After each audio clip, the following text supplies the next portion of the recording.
Inside the Village. Jim, you mentioned wages. Let's talk about that. From what we've read, the union's asking for increases of 9% for the first year, 5% in the second year, and 4% in years 3 and 4. Compounded, I guess that works out to about 24% over a 4-year deal. To the average layperson who sees that as a 6% annual increase from a company who this year, I guess, has lost almost $500 million and reportedly $3 billion since 2018. That business model just doesn't work. So what do you say to those people? Well, I say that they should go and watch a podcast or an interview by Jeff Bezos in 2018 where he was laughing about losing money because he was growing his company. And that's what this is. Canada Post has been investing, and maybe not rightly or maybe rightly, but they've been investing a lot of money into infrastructure, vehicles, buildings, a whole bunch of stuff. Labor's down. We have fewer members than we had. Each letter carrier delivers to more points of call. When I started, it was 500, and now it's up to 2,000 points a call a day. That's what's going on. But the wages, I'll come back to wages. The wages are to cover for what happened in the last 2 years before the collective agreement. We took that extension. We're down about 7% on that, and we're looking to make up for that and make a little bit for this year. So there's your 9%. And then if you look at all the other federal sector, if you look at all the collective agreements that have been signed, they're between 4 and 5% every year of those collective agreements.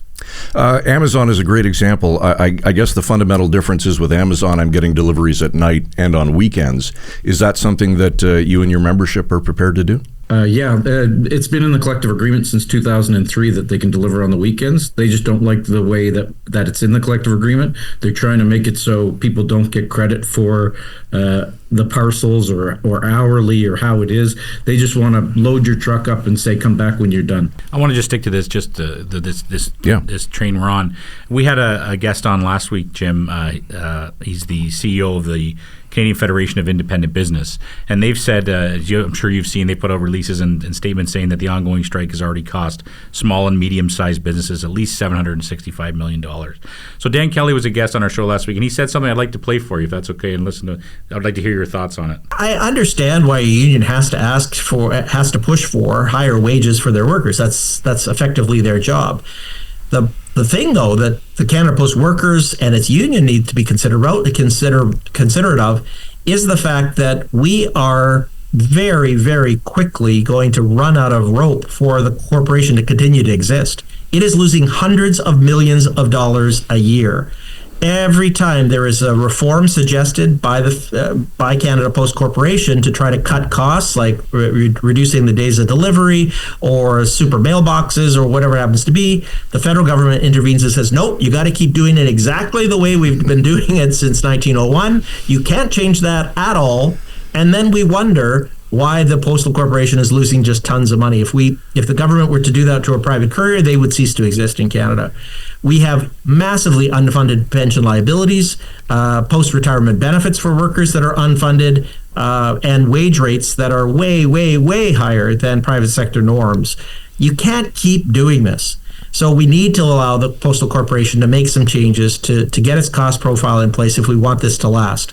What do you think, Jim? Well, I'm glad the CRTC is not going to hear this because anybody that says that our pension is underfunded or not funded is full of shit. That's the end result. The pension is funded, and that's the problem with the previous speaker and with people like Ian Lee, who touts himself as an expert. They're not in the trenches. We know what the numbers are.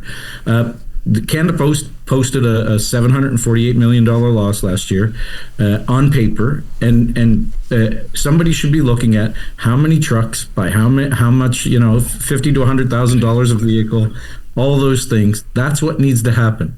People, the CBC is the last one that people are talking about. Their executives are getting bonuses when it's not supposedly making money. Canada Post is the same. They're giving out bonuses to people that make $500,000 a year and saying that they can't afford to pay the people that deliver the mail.